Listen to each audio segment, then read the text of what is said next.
Kami dari kelompok 6 akan mempresentasikan hasil research based learning kami tentang pengukuran diameter serat alami dengan metode difraksi. Berikut adalah anggota kelompok kami. Tujuan percobaan kali ini ada dua.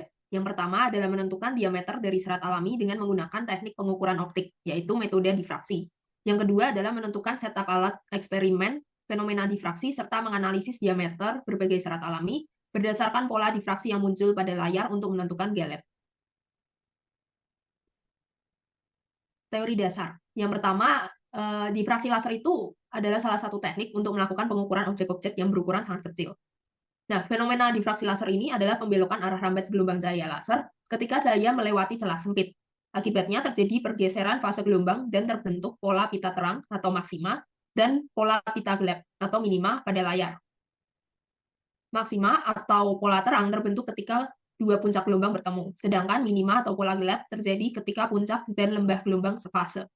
Faktor yang mempengaruhi perbedaan jarak antar pola pita atau Y adalah panjang gelombang, lambda, lebar celah D, dan jarak antar celah dan layar L. Semakin besar panjang gelombang dan jarak antar celah dan layar, semakin besar pula nilai Y. Sebaliknya, semakin besar lebar celah D akan semakin kecil pula nilai Y yang didapat. Nah, untuk laser, pentingnya penggunaan laser ini berkaitan dengan sifat monokromatik laser, yaitu memiliki satu ukuran panjang gelombang. Sifat monokromatik ini memperjelas hasil difraksi pada layar, sehingga perhitungan jauh lebih akurat. Untuk perumusan, rumus-rumus utama difraksi laser, untuk maksima diukur dengan rumus d sin theta sama dengan m lambda, dan untuk minima atau pola gelap d sin theta sama dengan m plus setengah lambda. Untuk jarak antar celah kisi d sama dengan 1/n, yaitu jumlah grating, dengan sin theta mendekati tan theta. Kemudian selanjutnya akan dijelaskan mengenai tahapan percobaan dan pengambilan data. Nah, awalnya tuh kita melakukan setup terlebih dahulu. Setup dimulai dengan membuat dan menyalakan kardus penyangga serta memotong pola persegi panjang di tengahnya sebagai tempat penempelan serat. Kemudian dilakukan pencarian 3 serat alami sebagai objek percobaan dan satu isi pensil mengalami ukuran 0,3 mili atau 0,6 mili atau 0,7 mili sebagai pembanding. Nah, kemudian posisi laser itu diatur agar lurus dan keras milimeter block itu ditempel pada dinding untuk meningkatkan kecepatan pengukuran. Kardus kemudian dipasang di depan laser untuk mengamati difraksi. Nah, kemudian atur sedemikian rupa agar hasil difraksi yang terdapat pada milimeter block itu terfokus dan jelas. Kami itu biasanya itu variasi tingginya, misalkan dengan menggunakan buku seperti gambar di samping. Dan terakhir, setelah setup selesai, kami menghitung dan menganalisis data pola difraksi, hasil percobaan, dan dibandingkan dengan hasil pengukuran secara referensi. Nah, untuk metode pengambilan data referensi, dilakukan pengukuran dengan bantuan dari LFD. Jadi awalnya tuh serat itu ditaruh di preparat, kemudian diukur dengan menggunakan mikroskop. Nah, kemudian hasil pengukurannya itu dikirim dan dilakukan seperti tracing di aplikasi ImageG. Pengukuran dilakukan sesuai dengan kotak kalibrasi dan ukuran dari satu kotak persegi pada kalibrator itu 0,1 kali 0,1 mm. Selanjutnya untuk perhitungan berdasarkan desain dan teori. Karena jarak antara serat dengan layar sangat besar dibandingkan diameter serat, maka kita dapat menggunakan aproksimasi sudut kecil bahwa sin theta mendekati theta, tangan theta mendekati theta sama dengan Y ke M dibagi D, sehingga persamaannya dapat kita ubah menjadi jarak antara pusat terang dan pola terang ke M dibagi jarak antara serat dengan layar berbanding dengan order terang M dikali lambda dibagi diameter serat. Untuk maksimum selanjutnya, ketika kita menjauh dari pusat pola, kita memiliki jarak antara pusat terang dan pola terang ke M sebagai M plus 1 dikali lambda dikali jarak antara serat dengan layar dibagi dengan diameter serat.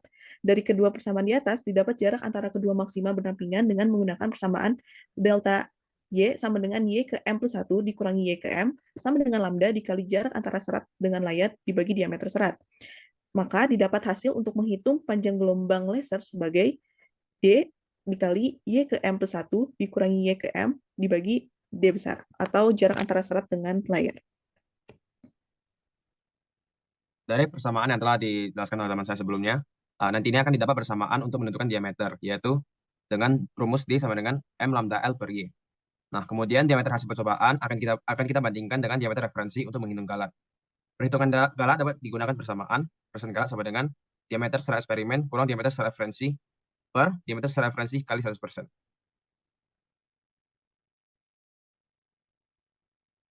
Karena kami tidak tahu seberapa akurat untuk keterangan panjang gelombang yang ada di laser dengan panjang gelombang sebenarnya, bisa jadi lasernya ada yang rusak dan sebagainya, sehingga kami memutuskan untuk melakukan perhitungan ulang menggunakan isi pensil dengan diameter 0,5 mm.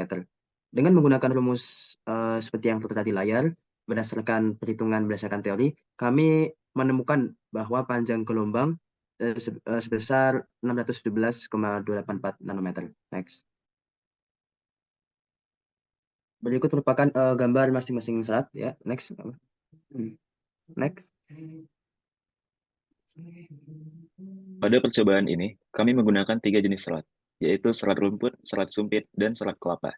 Jarak antara serat ke milimeter bloknya juga kami variasikan dalam 3 jarak, yaitu 324 cm, 200 cm, dan 250 cm. Dari hasil perhitungan menggunakan data yang kami peroleh melalui percobaan, kemudian dibandingkan dengan diameter serat referensi, didapat galat untuk serat rumput sebesar 5,827%, 3,119%, dan 3,802%. Untuk serat sumpit, didapat galat sebesar 6,587%, 1,311%, dan 1,311%. Kemudian untuk serat kelapa didapat galat sebesar 1,01%, 3,919%, dan 4,424%. Sehingga dari hasil percobaan, rata-rata galat kami adalah 3,479%. Pengukuran diameter serat alami ini pada percobaan ini menggunakan metode diffraksi. Percobaan memanfaatkan sifat sinar laser yang monokromatis dan koheren sebagai sumber gelombang cahaya. Sinar laser yang diarahkan melewati serat alami akan mengalami pembelokan. Dalam hal ini, sifat cahaya sebagai gelombang akan mengalami interferensi dan difraksi, sehingga terbentuk pola-pola garis, terang, dan gelap yang tersebar.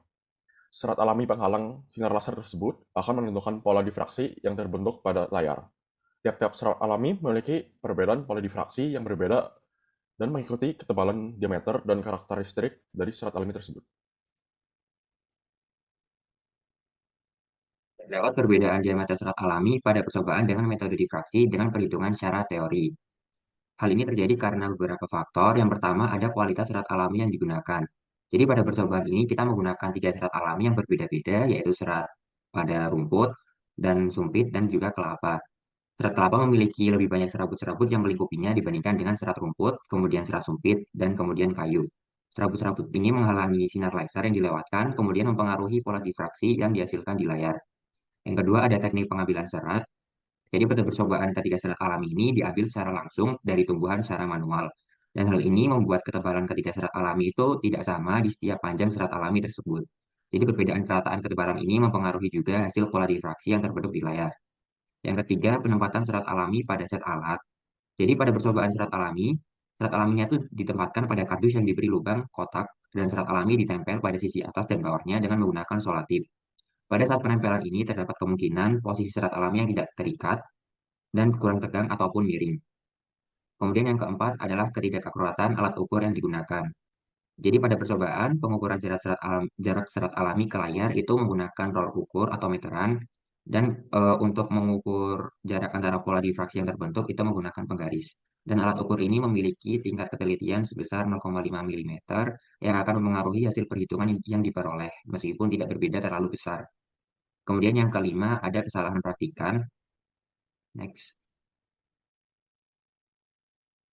Kesimpulan yang dapat diambil dari research-based learning ini ada dua, yaitu pertama, didapatkan hasil penentuan diameter dari serat alami menggunakan metode difraksi dengan data sebagai berikut.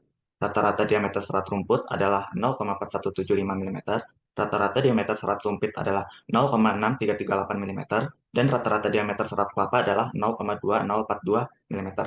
Kesimpulan yang kedua yaitu, setup alat eksperimen dapat dilihat pada foto kegiatan yang ada pada slide selanjutnya. Lalu, hasil penentuan diameter menggunakan mikroskop digital digunakan sebagai diameter referensi dengan data sebagai berikut.